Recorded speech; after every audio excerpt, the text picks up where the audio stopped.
Hello, I'm Robert, a voluntary fact checker and helping you if you're scared of many things. And this is about why he's just said that about 10 or 12 days from now that he's going to put these secondary sanctions in place on Russian oil, gas and uranium exports if Putin hasn't decided to go and agree on peace by then. So when I read this morning, I just thought, that makes sense. I mean, the 50 days was sort of absurdly long. This is just Trump being sensible. And that was it. I never thought it would be any kind of news story at all. It just seemed to me like one of the many other news stories that I read every day. So I was utterly astonished when people started freaking out about it. There's nothing here to freak out about at all. It's just Trump has been trying to get pressure to get Putin to agree to a peace treaty. He's been nobody could have really done more than Trump has done to try and be on Putin's side on this. He's been very much criticised by Europeans, and Putin's just not taking the offer. And that's been going on for months and months and months. And so he said, okay, I'm going to put these sanctions in place. That's all that's happened. That's all. So now let's go and talk through this and explain why it's not a problem at all.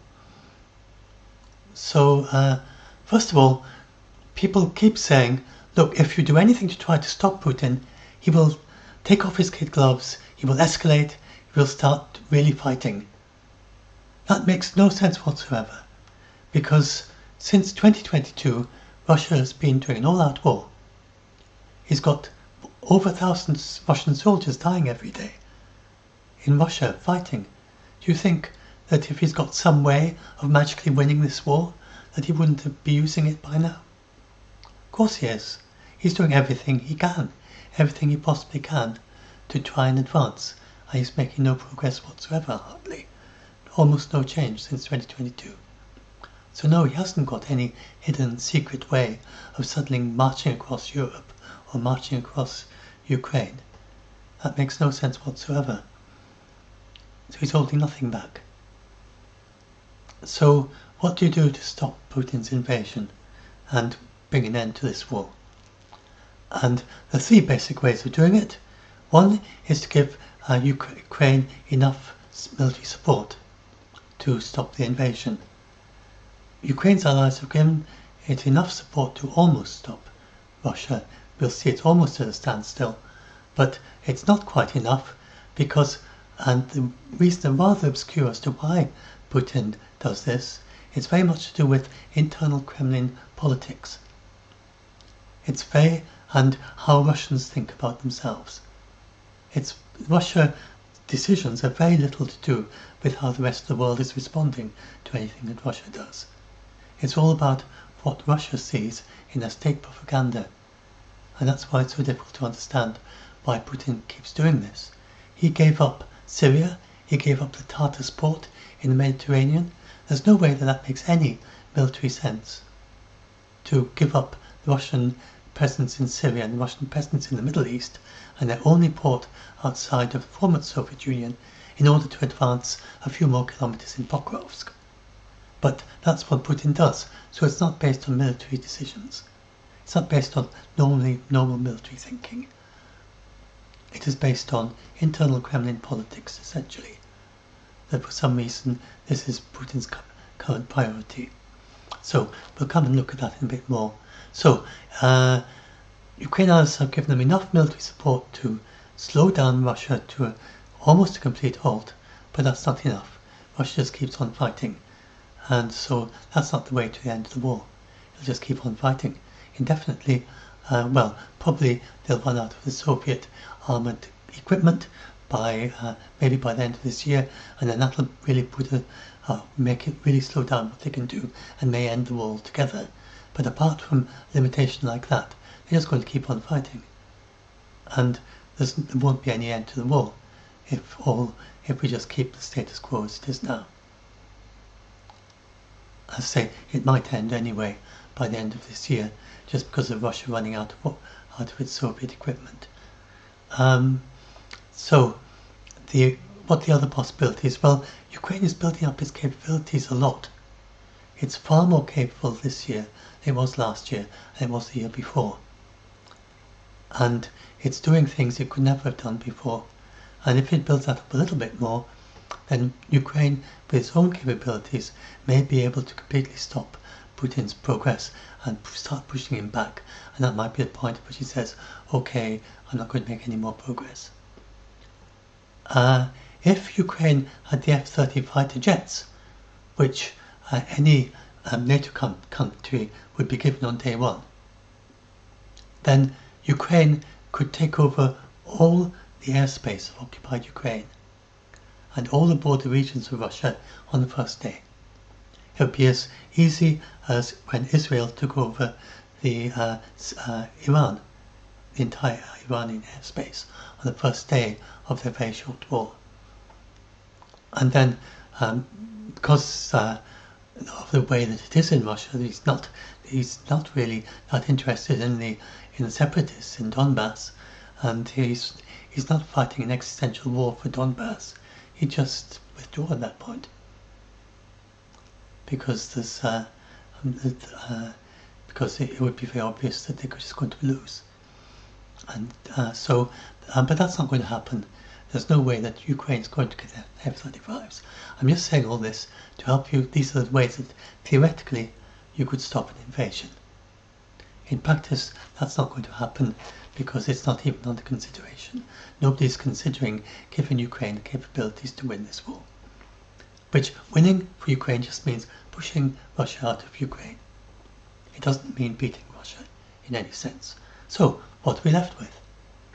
And so, the one thing is that this war is very expensive for Russia. Extremely expensive. It costs them $500 million, no, $250 million every single day to fight this war, on average. And that's a significant chunk. Russia is not a very wealthy economy, has a significant chunk of the Russian economy. And how much oil revenue does Russia get? It gets $500 million a day of oil revenue. From this you can see that it's paying for the war with the oil revenue. It gets the oil revenue from selling oil mainly to India and China. So let's go and have a look at those figures. So that's why this whole idea is, okay, just make it too expensive for Russia to continue this war. Well, it won't actually completely stop it, because it'll mean that Putin has to decide, will he increase the taxes on Russians? He's managed to go through the entire war so far without increasing taxes on ordinary Russians. He has increased the taxes on some very wealthy Russians, but not the ordinary Russian. And he's been able to do that because of the oil revenue. And this war is not really that important to Putin, even though he gave up Syria and Tartar support for it. It's still not that very important, which shows how very unimportant Assad's regime in Syria is to Russia.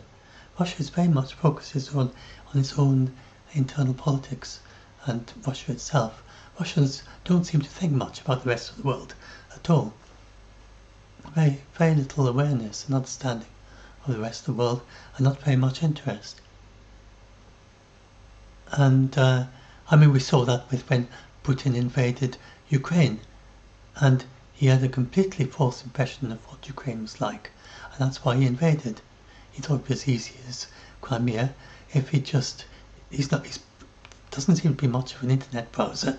If Putin had used the internet and browsed around and found out a bit about Ukraine, he would very quickly have found that the invasion would be far harder than he expected. But he believed his spies, and that's why he invaded. He just got very little understanding of the rest of the world in that sense. So what's the point in these secondary sanctions? Just want to make very clear, secondary sanctions would not destroy the Russian economy. That is not the idea whatsoever. It's never been the goal. It's just about, now just let's scroll down and look at these things. So this is the, I'll come back to that in a moment. This shows the oil revenue, right? So it started the war at about $1 billion a day. €1 million, €1 billion a day, sorry, but it's very similar to dollars. And then the various measures have reduced the oil income a bit. It's now down to a bit over $500,000 a year, but that is still double the cost of the war.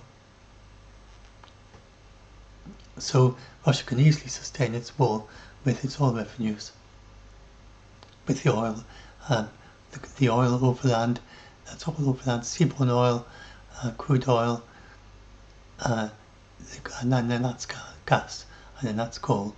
But an awful lot of it is oil. So that's the point in the sanctions. If they can cut that, even if they can cut that down by that, down to half it, then they're taking away the entire cost of the war from Russia's sales, even if they could halve its oil sales. So that's the point in this. Now, the pressure would be on India. So let's go and look at this. So why India and China are likely to comply with this? So I get people saying, but surely India and China are allies of Russia. They are not allies. They're not even on very friendly terms. China is not, India is not an ally at all. China is not really an ally. There's lots of flowery language, but China does not support the Ukraine war. China's never recognized Crimea and keeps presenting itself as a mediator to help bring peace. And China gouges Russia. It sells its cars to Russia at several times the price that they pay, that you pay for them in China, and also all the replacement parts, because China is now the only foreign source of cars in Russia, so they hike the price up hugely, take advantage of that, and they're greatly reduced. They've got a very low price that they spend on the Russian gas. They're basically gouging Russia for everything they can financially. So they're not friends, they're not allies. And so now let's go and look at in India. And so the reason that India, let's start with India. And this shows, no wait a minute, what is this? Yes, this is about the sanctions. So secondary sanctions, I haven't really explained what they are. So a secondary sanction means that, but you probably know, but just in case you don't, that the United States is threatening to put tariffs of 100% or whatever it is that Trump decides on all the Indian exports, but only if India keeps importing oil from Russia and gas and uranium pellets and things. So now we go and look at this is the trade that India has with the rest of the world, and you can see GCC, that's a whole series of oil, all these oil exporting states, and the Gulf, and then Asian is a whole series of states, countries in Asia. So those, and then the European Union, those are the top importers for India. Then there's the United States, then there's China, United Arab Emirates. They are above Russia. Russia's between Saudi Arabia and the UAE, and it's important in the trade balance with India. So given all that, and given how high the United States is, and given that European Union would also be siding with the United States, and Russia isn't that important to India, if you've got the possibility of 100% sanctions on the United States, there's not much that Russia could do in opposition to that to try and force India to concede to Russia instead of the United States. So that's why the United States has really got much more leverage here than Russia has. And then if you look at China, it's very much the same. Look at the United States, way up there. And Russia's between Australia and Vietnam. So again, the United States has a lot of commercial leverage, and Russia has almost none on China. So that's why these are likely to listen to the United States. And then especially since it's only sanctions for oil, gas and uranium. So all these exports from Russia, most of them are not going to be affected at all. It's only those particular commodities that are being sanctioned. And same here. Most of those sanctions, most of those commodities are being imported and exported. None of the exports will be affected at all, and the imports only the oil and gas and uranium and coal and things.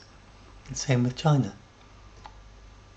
So it seems and then if you go and look at from Russia's point of view, it's very serious, because China is, in terms of the economic effects, China is stop export of oil, and India is the next.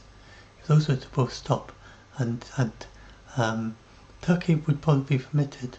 I don't know. Does Turkey help Ukraine? I'm trying to remember. I think it does. So the countries that actually actively help Ukraine, then that would probably be an exemption for the sanctions. But anyway, I just want to explain about the sanctions, but then I'll keep going. So just to explain, it's a bit further down. Yes, here we are, Lindsey Graham's bill. We're not talking about Lindsey Graham's bill. That never passed, because Trump said he was going to act on it anyway, and John Toon reasoned that since he's going to act on it anyway, they don't need to pass the bill. And so Trump will just be free to decide whatever level of sanctions he wants, just as he's been doing anyway with tariffs on various countries, but this time with a different objective. So he's going to be very freewheeling in his deal making.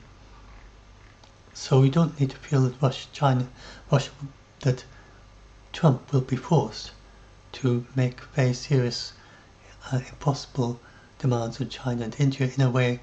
He's just very flexible, just to make deals as he likes here. And so this is why they would work. So I think the most likely one place where it's very likely to work is with India. So this is because before the Ukraine war started, India had almost no imports from Russia of oil, only 2%. 10% from the United States, 16% from Saudi Arabia, and 24% from Iraq. And all the others have gone down a bit in percent, and Russia's gone hugely up.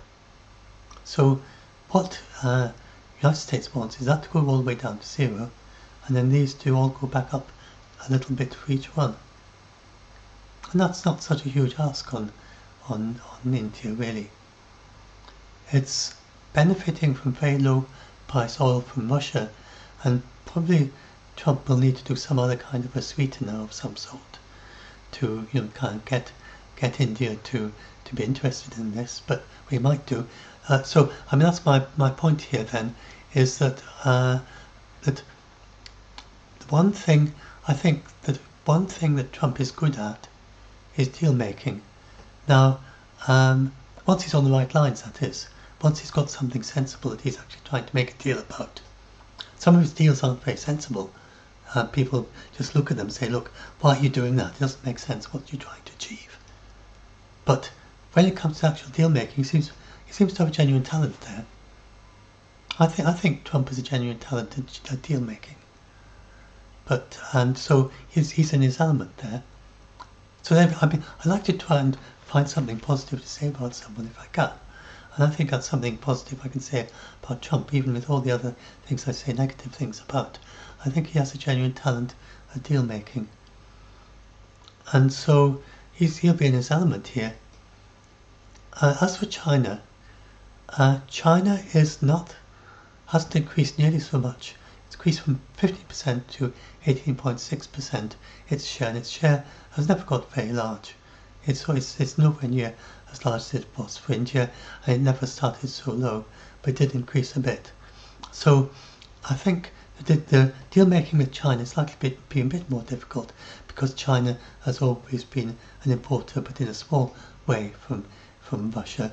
But on the other hand, 18.6% isn't a huge amount, and China has a very diverse mix of suppliers, and it could perhaps be persuaded to substitute from the other suppliers for what it's getting from Russia, maybe particularly for the oil, which is the major thing that Russia exports to both India and China. If you go and look at that, oil, the blue and the red are both oil and oil products. The gas from India, and then the gas and liquid natural gas and pipeline gas. Sorry, that's coal. India, no gas from India. Coal, then you've got the gas and liquid nitrogen, LNG. What's it stand for? Liquefied natural gas. And in Brazil, it's oil products. So those are the main ones that Trump would be looking at, and then trying to make sure that if he gets that down to zero, that Russia doesn't find another country that's going to buy from it instead. So that's what he'd be looking at. So now what do we look at next? So why this would stop the war? So it was up to $500 million or so a day for the Russian government's income, and suppose it just gets the India to remove its oils. That'll be a very large part of the 250 million a day cost of the war, just from the Indian oil, and just that alone. And if you get a bit more from China, then you're right up there, nearly at the level of the cost of the war. So then that means that Russia will have to find another way to fund the war. And its economy isn't going to collapse. It would keep, even if they stopped all the oil, gas and coal. I mean, it's not very likely to get that far. But suppose that the United States is able to do that, stop all of that, it wouldn't destroy the Russian oil gas economy. It would be selling it to other Russians in the very large Russian Federation, with its 300 million or whatever it is, 150 million. What's the population of? Let's get the population of Russia and get this right.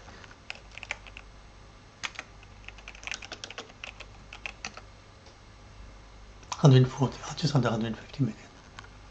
So with the 150 million Russians buying oil and gas and coal and things from each other, it's not going to destroy the Russian oil industry either, but it would just be selling it to itself.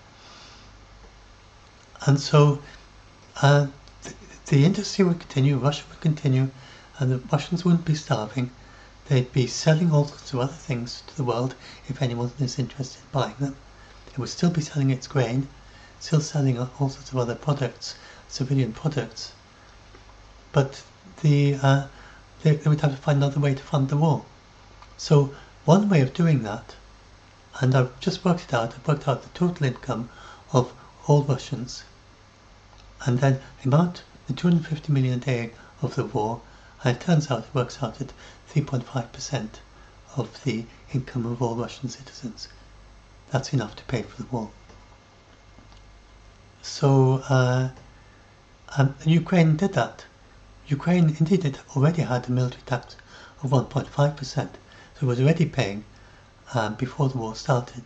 No, not before that. Sorry, that was the end of 2024. It had a 1.5% military tax, and then it increased by 3.5% in December, I think it was, or something. Last fall anyway, and it's now up to 5% to fund the war. And the Ukrainians aren't complaining about that, because that is because their families, their homes, their very way of life is a threat. So in that situation, when your entire way of life, your culture also, and there's a risk of being tortured, there's a risk of, and many of them would actually be put in prison if they were occupied by Russia. Others would be tortured, their children would be taken away from them and taken away to Russia. They've been doing that in occupied Ukraine, they'd do that in the rest of Ukraine if they took it over. So the Ukrainians have a very strong incentive to support the war and stop the invasion. So they're not complaining about 5% of the income tax to fund the war. But now if you go and look at the Russians, then the Russians do not have any very strong incentive to fund the war. They're not threatened by Ukraine at all. Ukraine is not threatening to take away Russian children from their parents. It's not threatening to destroy their houses. It's not threatening to imprison any Russian citizens or torture them. There are none of these incentives that Ukraine has to protect itself. So the Russian citizens, they don't really understand what the war is about. The soldiers often aren't really sure why they're fighting. And so that is why it's quite possible that even though it's something that in the Ukraine, this would not stop the war at all. But because it's Russia, and because the Russians aren't really very interested in the war even, not to the extent of wanting to fund it out of their income, that's why there's a possibility this could end the war. And because Putin doesn't seem to be that serious about the war, in a way. He wants every day, almost, well, every time I go to TASS, I'm not sure if it's every day, but most days you see Russia says it's managed to liberate 5 more communities in Ukraine. This means 5 little, maybe even just 5 houses, or 5 very small 5 streets or something. But they make a big news story about it. And he seems to be doing it basically for the propaganda and the news. That seems to be an awful lot of his incentive, I'm not sure. And he's not getting the same news from Syria and Assad, so he didn't mind losing it. I think that's something like that is the way Putin's thinking. He's not thinking like a general at all. He doesn't do tactics. Ukraine has done several very extraordinary tactics, like when they liberated Kherson City, when they liberated the large area of the Kharkiv Oblast, and then of course these strategic bombers and things. That when they managed to destroy a lot of the strategic bombers, Russia doesn't do that sort of thing. But when they had the Kerch Bridge explosion, Russia isn't very cunning. It's just going bump, bump, bump, forward, just trying to push forward a little bit and take another street. And that's basically how Russia's been doing this war all the way through. It's very, very plodding.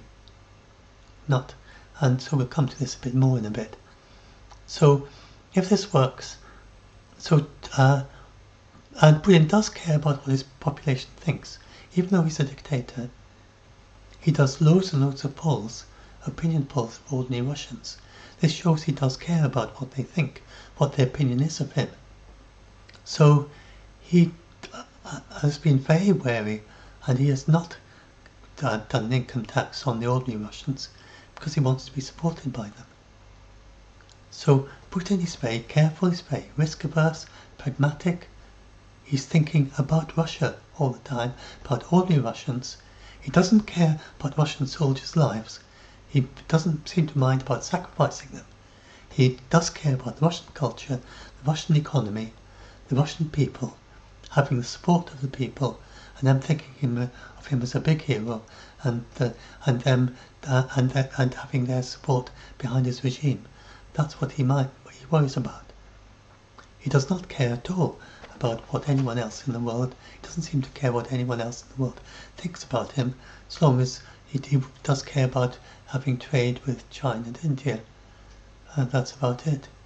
He doesn't care about people's opinions. He doesn't seem to, which is very baffling for China, because China cares hugely about its image in the world, but Russia doesn't. So that's the sort of situation we're talking about here. So if the secondary sanctions are successful, Russia will have trouble finding enough money to pay for its shells, for drones, for fuel for trucks, fighter jets, missiles, wages for soldiers. And without all that money, it can't fight the war. It's got $250 million it's spending on all those things every day. to keep the war going. So Putin has to decide, does he start taxing Russians or does he go for peace? Because he can't keep fighting without paying for the shells and the drones and the fuel and the fighter jets, the missiles and the wages of soldiers. If he stops paying for that, the war has to stop. And then very quickly the front line would collapse and Ukraine would just go marching through, because if you haven't got any shells or drones, there's nothing individual soldiers can do in modern warfare. And it's not like soldiers with swords or something. The technology is everything in a modern war. Without the technology, then they might as well go home. And technology is expensive. So without the funding, the war ends. And Russia would lose. And it would just lose all of everything it's gained if it can't pay for the war. So he has to tax Russians or go for peace.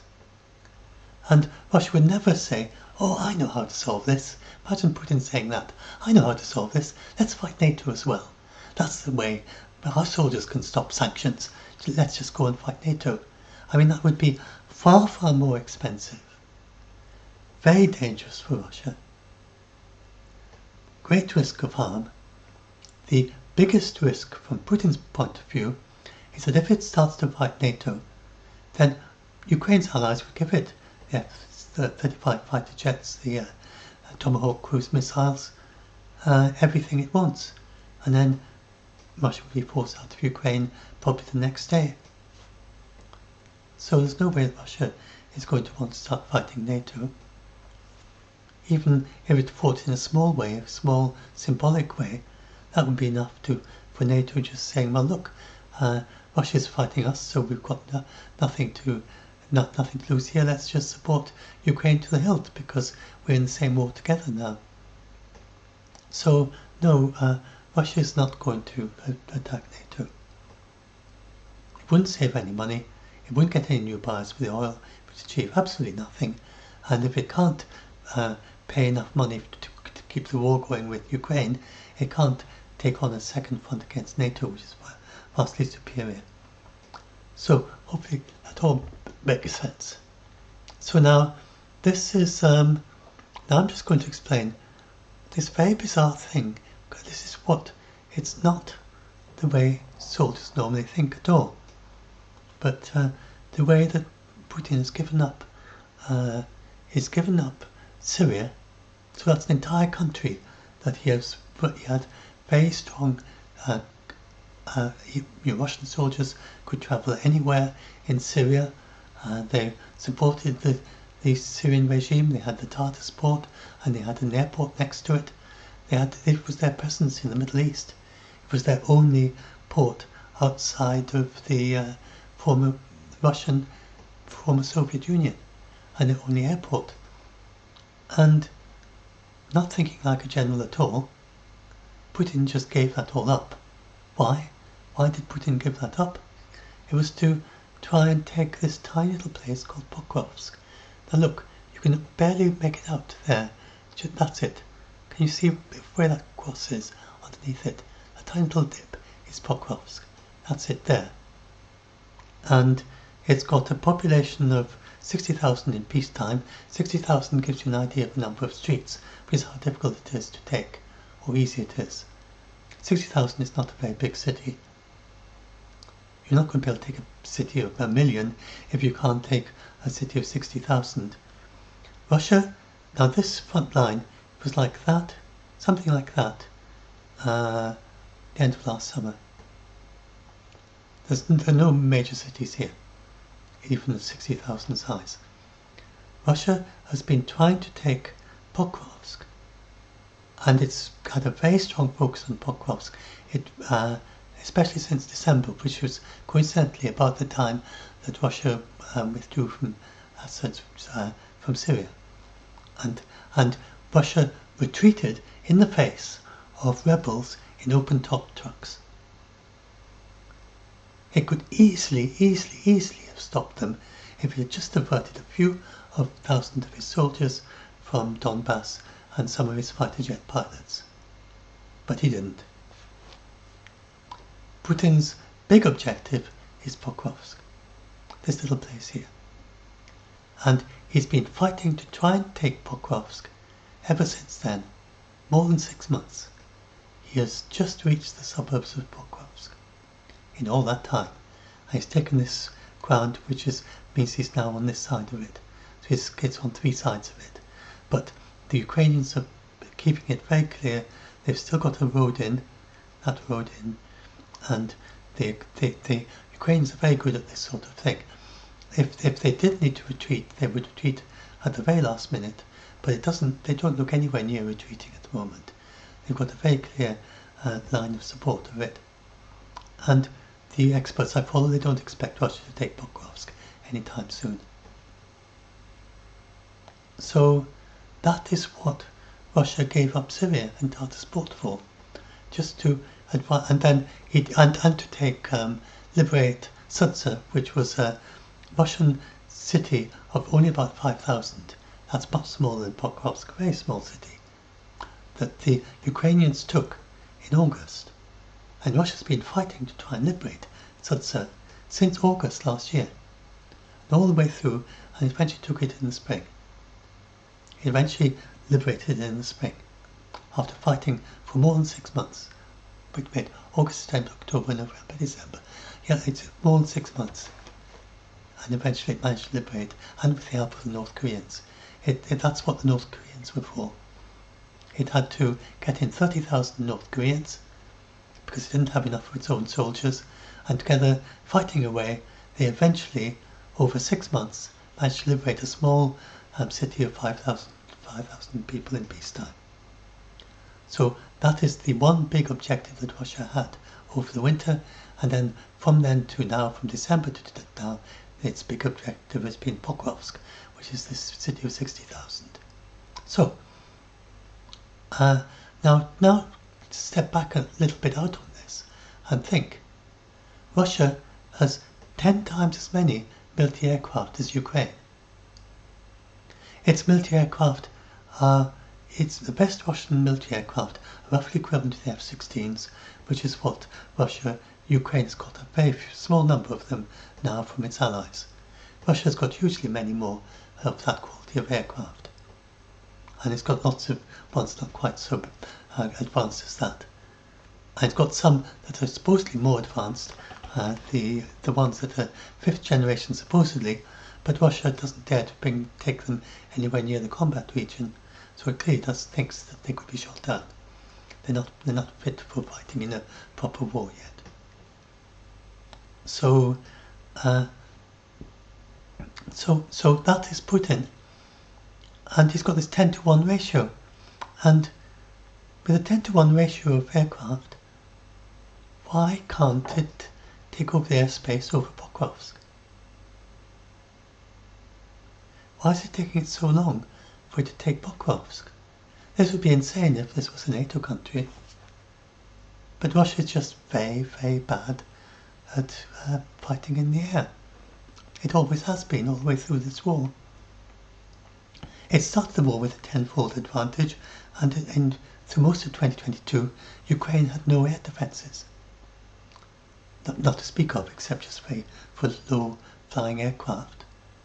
But Russia couldn't take over the Ukrainian airspace with 10 times as many fighter jets, 10 times as many, loads and loads of bombers and support aircraft, and just a vast, vast air force.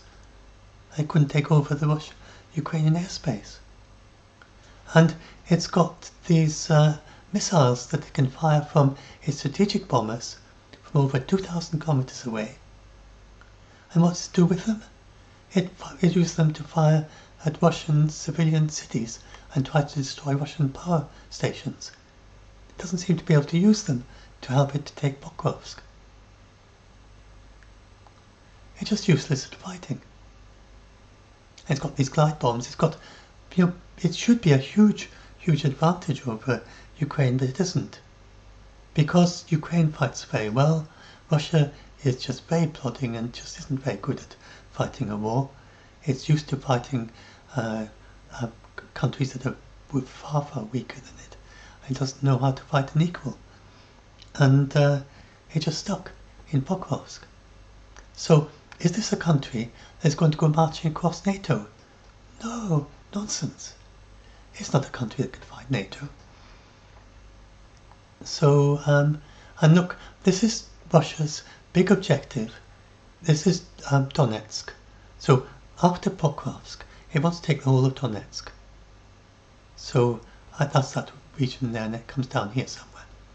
That's Donetsk. You can see a very faint boundary of it there. So, Pokrovsk is one of its key cities on the way to taking the rest of that. So it's got 1, 2, 3, 4, 5 different Pokrovsk that it needs to take after that. And before it could have even a bit of a chance of taking all of Donetsk. And this is one of Russia's big objectives in this war. But it's got no chance of taking Lyman, no chance of taking Severodonetsk, whatever you call that. I've got the type text here. Sloviansk, Lyman, Kramatorsk, and so on. It's with a huge amount of fighting, probably for the entire rest of this year, and probably into next winter. Maybe it will take Pokrovsk and that other place, Mimohrad, if it can manage to keep going, and if it doesn't run out of the Soviet Union era gear before then. Maybe. But it's not got much chance of taking all of those. So, and remember, this is just a tiny area over here. And he wants to take the rest of Zaporizhzhia Oblast, and he wants to take the rest of Kherson Oblast. So I just want you to just get an idea of just how weak Russia is. So now, why Putin bluffs? So if Ukraine had the Tomahawks, so the Tomahawk is a missile that the United States and its allies, they have loads of them. They introduced them in 1983, I think it was, for the Gulf War. And it's got a range of 2,400 kilometers. Various versions of it, but the longer range ones can do that. It's got bunker busting bombs that can fit on it, and the Tomahawks is what the United States used against the Houthis, and what it used for the strikes against Iran, and they were used against some of the uranium enrichment plants. Not the very heavy ones that went on Fordo, but the ones for Nanats and that other one, which are those ones with slightly not so deeply penetrating, then that's what it used them for. So if Ukraine had those, then these, the drones that every month Russia makes thousands of these drones, the Geran and the Shahed drones. The Shahed drones from Iran, which is turned into, it's called Geran or something like that. I'm not sure I've got the right word, but the Russian name for it. And these are made in these two factories here, Yelabuga and Ishvesk. This is the older one, that's the newer one. And Russia makes them there, and then it fires them, it launches them from the back of trucks. And so they're very difficult to stop once they've been made and they leave the factories. And then they go flying to Ukraine, and then most of them are shot down, but Ukraine can't shoot them all down because Russia's making more and more, and it's making thousands and thousands every month. Now, if Ukraine had the Tomahawk cruise missiles, both of these factories are well within range. They're not built underground, they're on the surface, or I think they're just on the surface, they're just ordinary factories.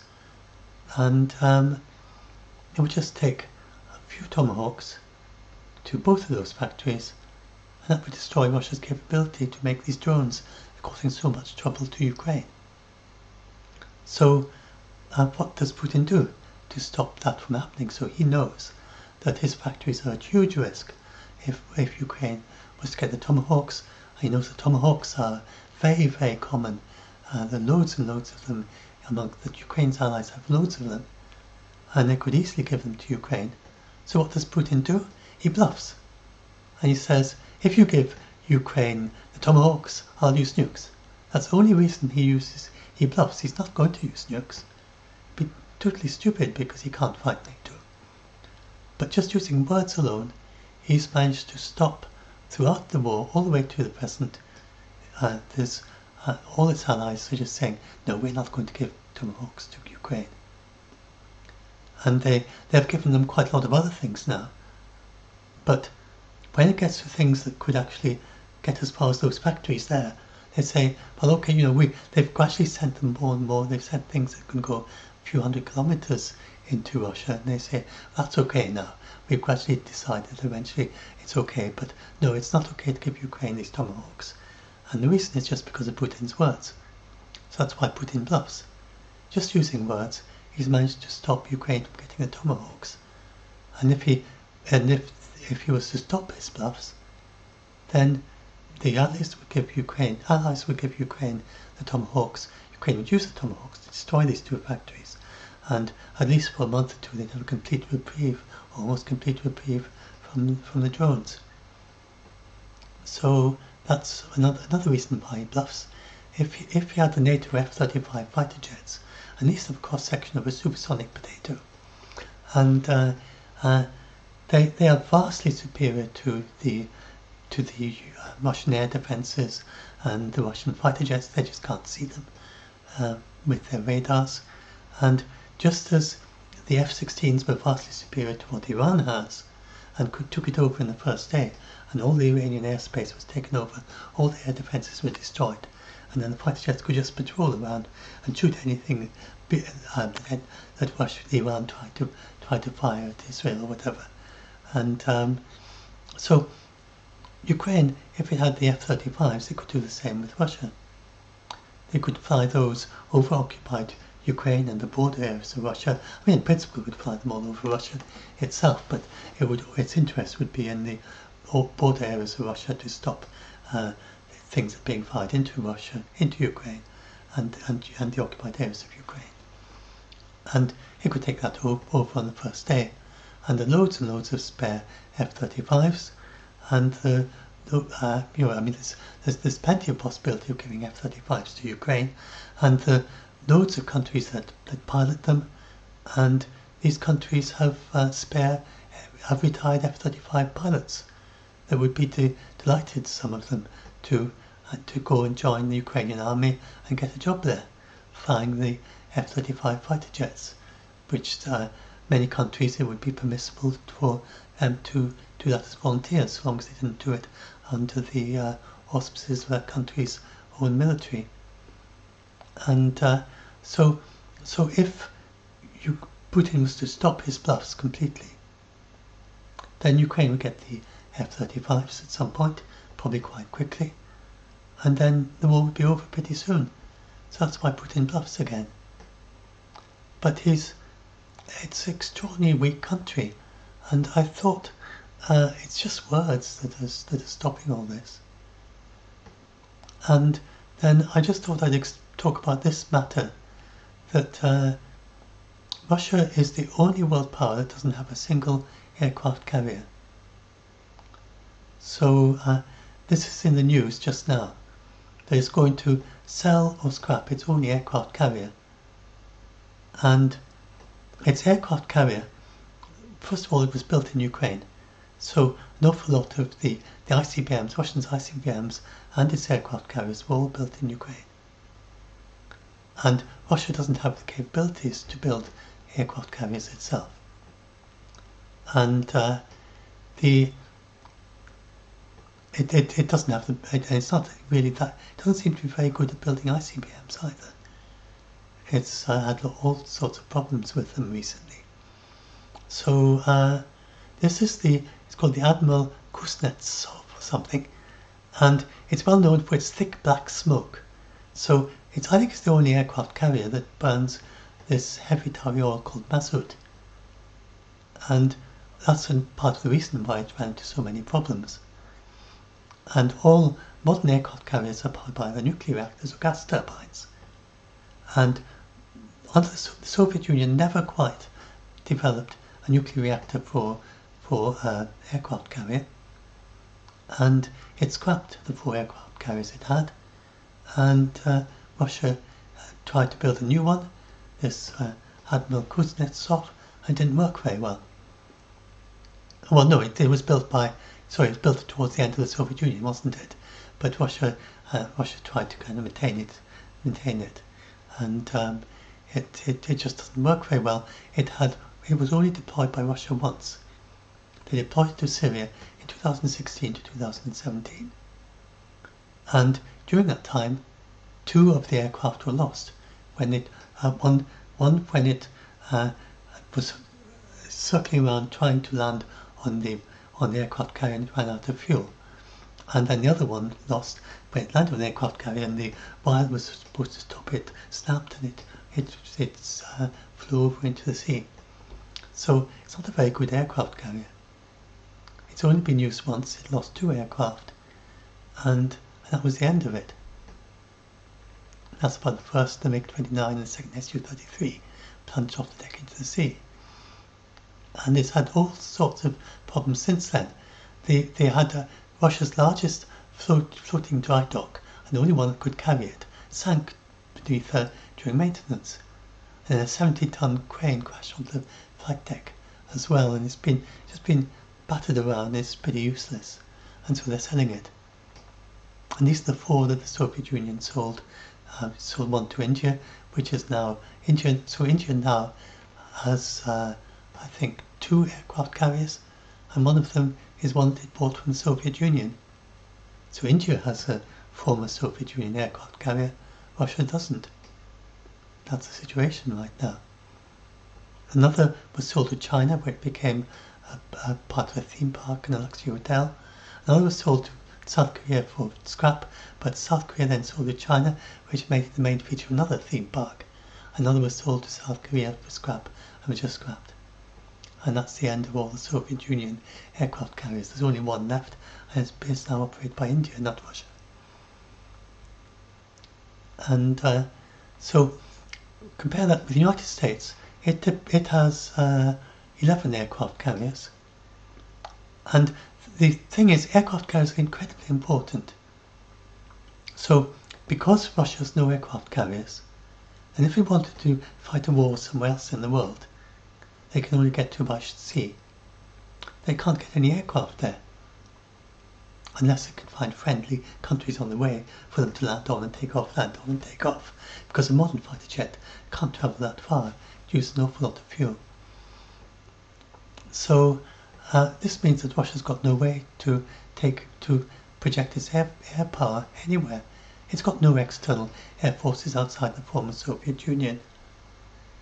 Russia's only air force was in Syria, and it lost that. It's got no presence in the Middle East. So it's got no way to get its fighter jets anywhere in the world, unless it sort of dismantled them and sort of posted them or something in parcels and then rebuilt them or something. It's just, it's got no aircraft carriers, and aircraft carriers are mainly needed for projecting of the air force, of the air capabilities, and Russia can't do that. And so you compared with the others. So UK has got 2 aircraft carriers, France has got 1, India's got 2, China's got 3, Russia's got 0. So the UK has infinitely more aircraft carriers than Russia has, because 2 over 0 is infinity.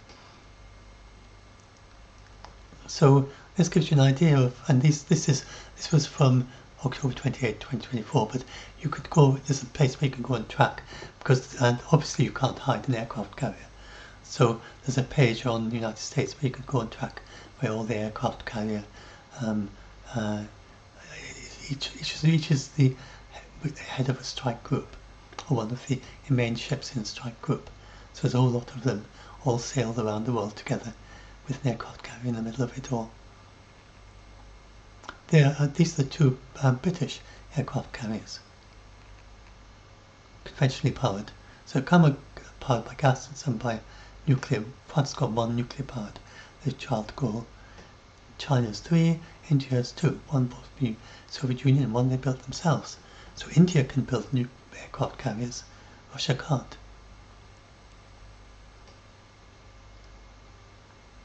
Yeah, it's only, they call that cursed bucket of bolts, the Admiral Kuznetsov. Out of service then it's finally sold.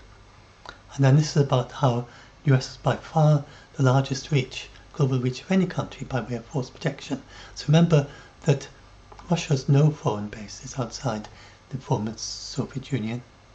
The United States has 750 bases in 80 countries, and 173,000 troops in 159 countries deployed abroad. So if the only countries in the world that could fight a global war are United States, United Kingdom, France. I think that's about it. And basically United States is the only real one. So now if you go and look at the other two, so they're the French foreign bases in pink, and you see they're scattered all around the world, not nearly so many as the United States ones. And then you look at the UK foreign bases in blue, and then you look at the Russian foreign bases, and it's lost those two there. So it used to have two there and they're gone. So I'm not sure if I've updated that picture to show that. And so those are the ones it's got, mainly around the Caspian Sea and in countries that are friendly to Ukraine, and it seems to be counting Kaliningrad as a foreign base. I'm not sure why. Anyway, those are the. If I'm seeing where that's positioned, I'm not sure. Is it positioned there? I'm not sure. Anyway, those are the Russian foreign bases. They're just clustered around there.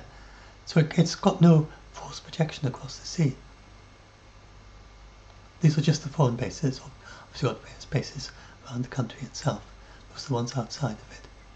Or maybe, those have been Belarus, probably. Yes.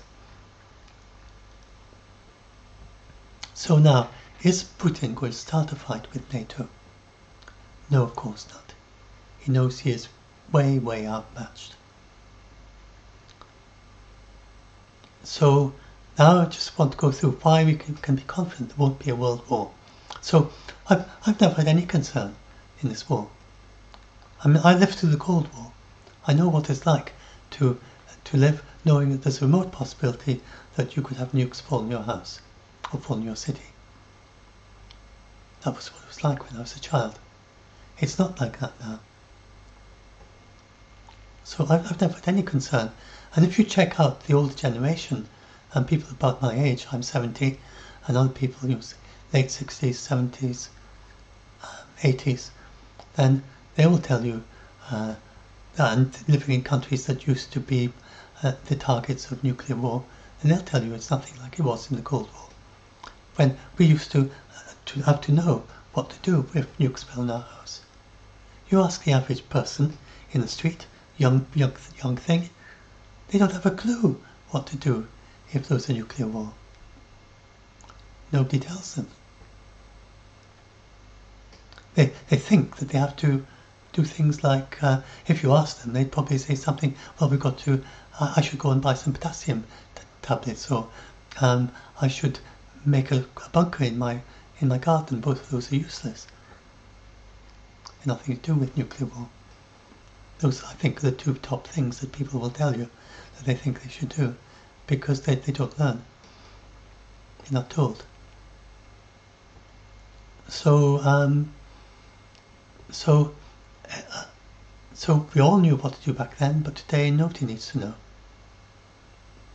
So nobody's going to fight a nuclear war deliberately. That's very obvious. And Putin, so he just planned to invade Ukraine probably already in 2020.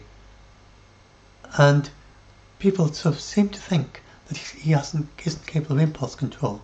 Most people learn impulse control as a young kid, age 3 to 4. Which is when you learn that you shouldn't do things like turn a somersault on your desk or whatever.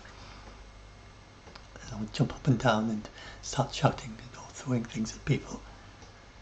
So most kids learn that about age 3 or 4.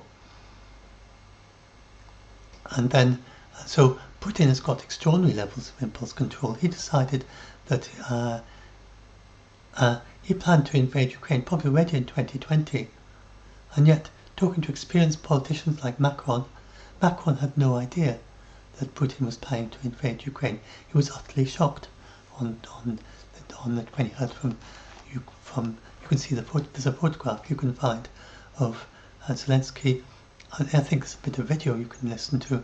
Yes, there is, of Macron hearing from Zelensky, and Zelensky telling him that Russia's invaded and it's total war, and he's invaded from the north, east and south. And Macron's utterly shocked. And yet we now know that Putin had decided to do that probably already in 2020, certainly before the exercise in 2021. And because he expected it to be very easy to do, he thought it would be finished in a couple of weeks, as easy as invading Crimea. And so he just hid that and he just pretended to Macron that he was being very sincere and he really wanted peace. And so this shows how he is not someone who just does things impulsively.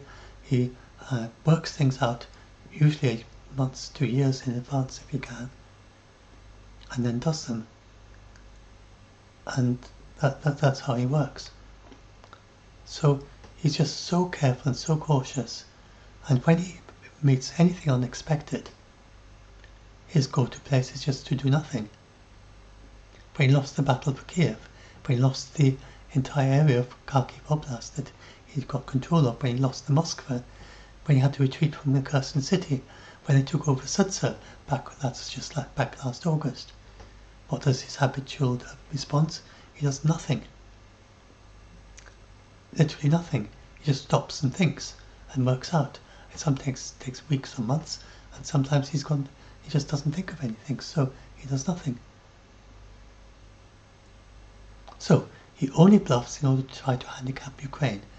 Pragmatic, very clear, very straightforward reason. He has never done any preparation to use nukes, and we have numerous precautions in place to prevent mistakes for nuclear war. So if countries thought there was any risk for nuclear war, we would all be told how to protect ourselves from fallout, as that would save millions of lives.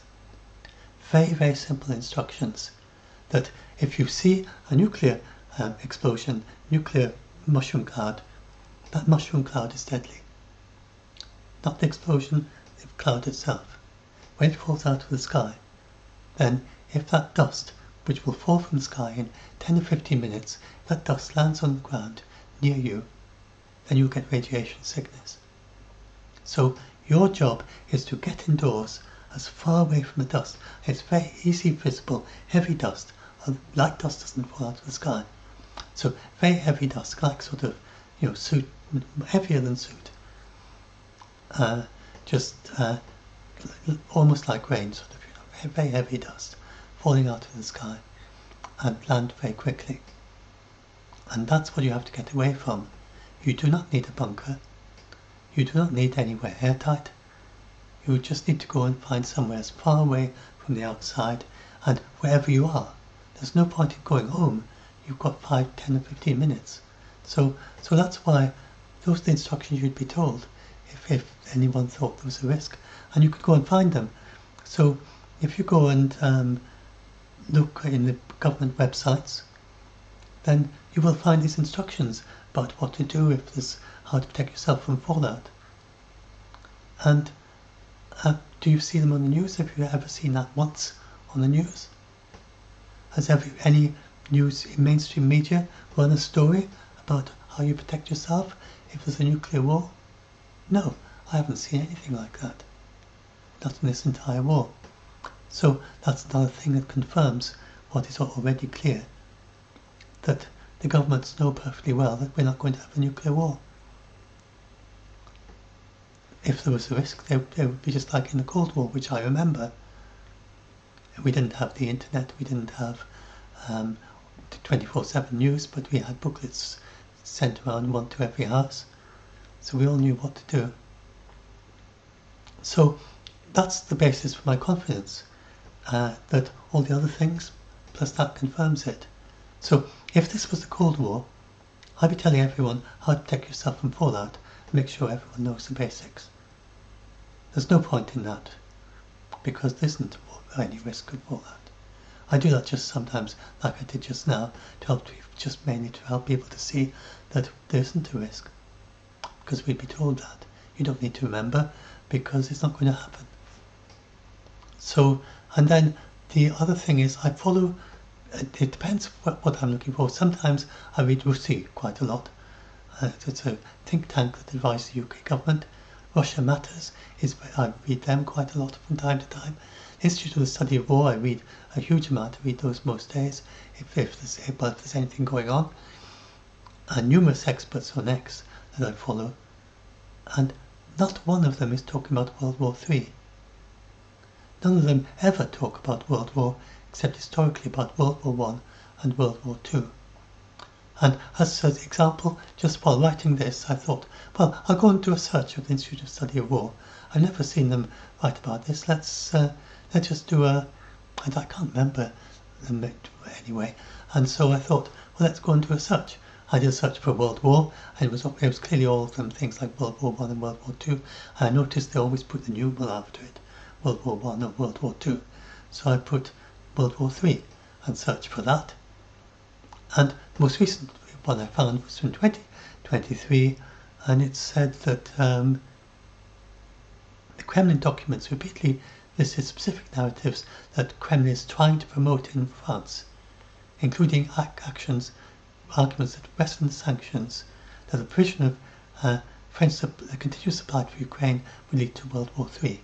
So the only mention of it was as propaganda from Russia, trying to convince French people, that providing French weapons supplies to Ukraine would lead to Ukraine World War III.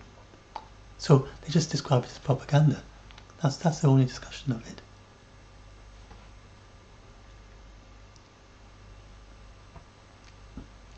So, and none of the people I follow ever talk about any risk of a world war. They simply don't talk about it at all. So that's the reason for my confidence. So if you need me to give my conclusion, so I find the two kinds of people I help. Some people just say, don't dither around the bush, tell me what your conclusion is. So then I say, there's no risk of a world war. And other people, they don't want me to tell them what my conclusion is. They feel that I'm trying to influence their thinking if I do that. So I then say, well, look, this is all the basis for my understanding. Make your own decision, decide for yourself. So if you're more of an independent thinker, then just think for yourself over what I've just told you and see what your conclusion is. So then these are just other links. That's why Putin will never use nukes. So this is the bit I told you about. That's the booklet that we got when I was a child. Went through our door, Protect and Survive. You don't need it today. And it tells you how to keep safe if there's a nuclear war. As safe as you possibly can be. So if there's nuclear war and you know what to do, you're not going to get radiation sickness.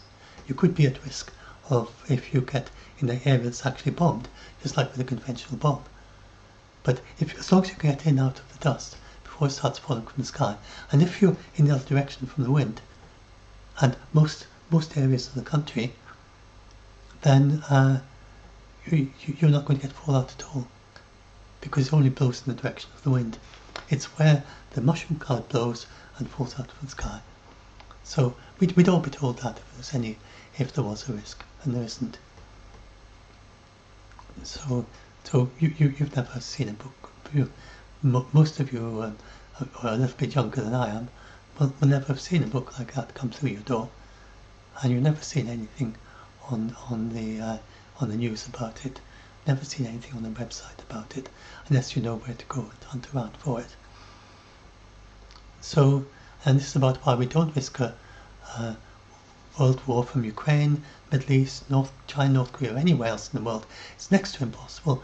Then longer term, and this is basically Hans Blix, who is a weapon inspector, then a nuclear weapon inspector, and he sees us as heading towards an end for territorial wars. He thinks that the Ukraine war is going to be one of the last of the wars over territory that the world is going to see. And not the very last. You've got this one Cambodian, what is it?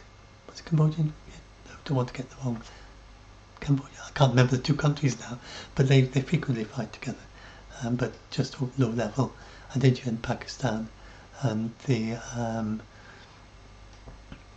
and then with the Middle East, it might well stabilise out now, because Hezbollah is pretty much gone. Because I hope there's some good resolution in Gaza Strip, but there's no risk of a larger war from that. And Syria has now moved hugely towards democracy. A very, very big shift in Syria. And there's big changes going in the world in a good direction, as I see. So, yes, this is another one that I did quite recently. Yes, just to mention that these are all the people, all the countries that vote for a nuclear weapon-free Middle East every year. All the ones in blue. As you can see, all the Middle East countries except Israel is the one red country that votes every year to continue to have nuclear weapons, and it votes against a nuclear weapon-free Middle East. These three abstain, and those other ones didn't vote. So this shows how the Middle East, they try to paint, Israel tries to paint it as Iran being a big troublemaker. I'm not saying Iran is goody two shoes or something, but Iran is certainly not keen on nuclear weapons at all. The only reason that it does all this enrichment and so on is because of a little red dot there of Israel, that it knows Israel has nukes, and it wants a nuclear weapon-free Middle East. So you shouldn't think that the world is very just about everyone, all the countries really. We're not that far away from a nuclear weapon-free world once certain things are sorted out. I think it's unlikely that I'll see it unless I live to maybe 100 or something. Maybe I'll see it or something, I don't know. But I think some of the younger people will see it. See a nuclear weapon-free world. I think there's a decent chance. I'm not predicting the future, so it's difficult to predict the future. But I think there's a decent chance that later this century we'll see a nuclear weapon-free world, and then eventually, like all those 750 US foreign bases, they won't be needed. So like with renewables. So at the moment you've got these oil tankers going around the world. You're going around that way. Normally, sometimes they go that way, and you're going around the world into various places, and those are very valuable and quite vulnerable, and it's a huge reason why we have big militaries around the world, is to protect the oil supply. So as we transition to renewables, then we're going to need less and less oil. That's going to happen really quite quickly. By the mid to late 2030s, there'll be very little oil transported around the world. And that's going to lead to a huge huge dividend, because countries won't need big militaries to protect the oil. So that, plus I think the Ukraine war, I think when it ends, I'd be very surprised if Russia continues to spend continues to spend $250 million every day once the war is ended, in order to try and build up its military again, which would take a decade or two. I don't think that's going to. I'm not going to predict the future, but I wouldn't be surprised if Russia decides that it's going to get a peace dividend out of this too when the war ends, and that it'll use the money it's been spending on the war for Russia, for the Russian economy and the Russian people. So if Russia decides it needs a peace dividend, then the rest of the world will get a peace dividend too. Well, the rest of NATO, I mean. So we'll see what happens. But I think, I think there's a definite possibility of. I think renewables are going to help, and I think that eventually countries are going to. Well, what I think with the looking in the rear view mirror from a decade or so from now, people will look to this war and think, well, what did Russia achieve with its nukes? Putin did all these bluffs, but he can never use them again. He can't use bluffs to stop a country from getting air defences, because he's shown that he doesn't use nukes. That when Ukraine got air defences, he didn't nuke Ukraine. So his bluffs have become useless as a result of the Ukraine war, so he can't use them for a future war. So I think people will look back in the rearview mirror and think, well, what are nukes for? They didn't really do that much to help Russia, and they'll start thinking about, maybe start thinking about finding ways to eliminate them. The India and China join most of the nuclear weapon-free states every year to call for an immediate conference to very rapidly eliminate all nukes. That's another thing that doesn't get much shared, really. I don't think, if you ask 1,000 people, I don't think very many people would know that every year India and China in the UN join in with other countries. I think it's India that starts this petition, asking the world, let's get rid of our nukes altogether. I don't think many people know that. I mean, the United States doesn't publicise it. It tries to paint China as the big bugaboo, but China wants to eliminate all nukes, and so does India. And it's really the other nuclear powers that are the obstacle to that, because they always veto this. So I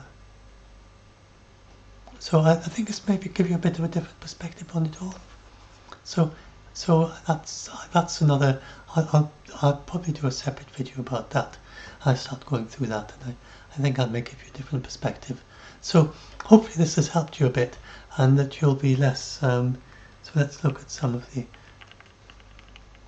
So yeah, that's one of the key points, is that the secondary tariffs should work. They wouldn't have much. India could very feasibly agree to the secondary tariffs, and I think that would be significant pressure on Russia if it does do that. This is about why it all works. That is maybe one of the main diagrams of this, is that it's because half the Russian fossil fuel export revenue is enough to pay for the war. So if they could halve the Russian fossil fuel export revenue, then that eliminates from Russia's budget the entire cost of the war, so they have to find another way to fund it. And that's basically why Trump is doing the secondary sanctions, is considering them. And I think they've got a decent chance of succeeding. And then it's just over to Putin. Will he tax Russians, or will he agree to a ceasefire or peace deal? I don't expect. Oh yes, so I should just talk about that briefly. So what is going to happen, say 12 days from now? Then what's going to happen is that Trump, assuming that nothing stops him from doing this, he doesn't extend the deadline again or anything like that, supposing that he does keep to what he's saying, then he'll start talking to China, he'll start talking to India, they'll be doing deal making. It'll probably last for quite a few days, maybe a week or so, who knows. And then eventually they'll get together some deal. He might slap 100% of tariffs on India temporarily, seems to like doing that, and on China, and as a way of getting them to the table. And then he'll have these talks, and just be like the previous time when he slapped high tariffs on them. And then they'll start talking, and then they'll probably come to some agreement for them to at least stop or greatly reduce the amount of oil they buy from Russia. I think it's got a decent chance of succeeding. Then after that, Russia might have this difficult decision, so we'll see what happens. And then that would happen slowly as well. So nothing's going to happen on any particular date. So eventually at some point they'll come to this agreement, and then Russia would say, Putin would then have a decision to make. Does he get the money from somewhere else? He'd be able to keep going with the war for quite a while, just with stockpiles and just with some financial reserves he's got here and there. But after a while, he'll just say, well, look, I'm going to have to start taxing the Russians more. Is it worth it? Or is it better to go for a peace treaty, peace agreement? And that will depend on internal Kremlin politics, opinion polls of the Russian people, and what Putin thinks about all that. And basically what the rest of the world says will likely have not really that much influence on him. So we'll see what happens. If that doesn't work, then the next kind of time where something could happen is when Russia would run out of its Soviet era gear. It's already maybe running out of tanks, but they are now able to use things like motorbikes on the front line, so then it might be things like the mortars for shells and things that they'd run out of, or maybe infantry fighting vehicles. I think they still need a bit. So we'll see what's happening. What happens eventually, they'll start running out of things. And Ukraine is starting getting more and more capable with its longer range missiles. So even though it's not going to get the Tomahawks from its allies, well, it seems unlikely, it can develop its own. It's getting closer and closer to that. It's developed its own version of it's got a double length Neptune, which can go 1,000 kilometers instead of 300 kilometers, triple length really, and with a higher payload, I think. And then it's got an improvement on the ATACMS, which can do a higher payload for a longer distance. That it's working on. It's I think it's already in use, and it's working in various other things. So Ukraine's own capabilities are going to be increasing, and the more this war continues. And remember that Russia's had a huge advantage in capabilities over Ukraine. Doesn't seem to be able to use it. Ukraine is very clever at using its advantages when it develops them. So we'll see what happens. It's much more strategic, much more clever than the Russians. It's just the way that they work. That they have a very different approach, which they partly get from NATO. They've been trained by NATO, and NATO trains its soldiers to be far more flexible and thinking on their feet in the battlefield, while Russia trains its soldiers to follow the orders of the officer, which follows the order of the general, which tells them exactly what to do. And the general doesn't know very well what's going on the battlefield, and the people on the battlefield feed very optimistic things up to the general that are not really true, and that's partly why Russia doesn't fight very well. But anyway, it's the same with the Air Force. They don't have very much by the way of independent thinking, and that's why they can't really take much advantage, because the commander can't really tell even though he's got 10 times as many aircraft, he can't tell them how to take over the airspace by commanding them from a distance. So anyway, so that's the situation. Russia might change that, but it can't change it during the war. Maybe after the war is over, it'll stop and rethink and say, well, this isn't very sensible. Anyway, so yeah, so I think so just remember, Russia is just, it's got its incredibly strange priorities, because it's focused on Russian interests and the Kremlin and politics, and just it thinks that winning a new street in Pokrovsk is more important than holding on to Syria or the Tartars port, or having an aircraft carrier, or any of the things like that a normal military commander would think is important. So that's why Putin does what he does, and that's why. But we got a good. So yeah, I had to find a good stopping point, because I'm rather going on and on. Sorry, let's just remind you of the main thing.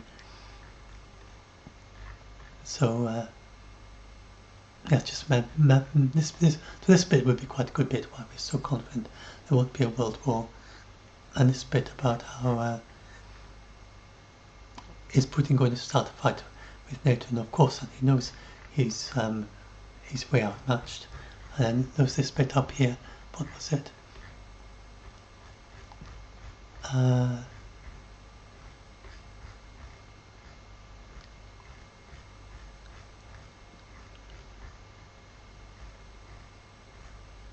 Let's see. There's a section with lots of bullet points. And maybe I should put a link to those three at the top. There's this one.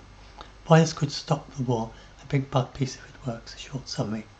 So those are the three short summary sections, and I think so if you see that's on the screen, and I'll just put that up there. You can just click through to the video description, and you can read these short summaries about some of the main points. And I'll put a list of those three short summaries, and in fact I'll put a contents list at the end of this, and so you can pop through and find some of this stuff easily. So anyway, any questions do say. I hope this helps, and I hope some of you are a bit less scared of all this now, and see that this I never really understood why it was news, because it just seemed it was very obvious, very likely that something like this would happen. I just thought, oh well, that's not happening. I was sort of expecting that. I mean, the 50 days was absurdly long. It's not too surprising that Trump would do this, and he's given Russia, I don't know how many months to decide to agree to peace, and instead of giving me another 50 days, he's given them 12 days. And Putin can still just say to Trump, I've decided to have a ceasefire, I've decided to have peace. So that's an option for Putin, and Trump will find out whether Putin does that or not. And if he doesn't, then he'll start working on these sanctions, assuming he keeps to what he says. So anyway, hope you'll be less scared by all this.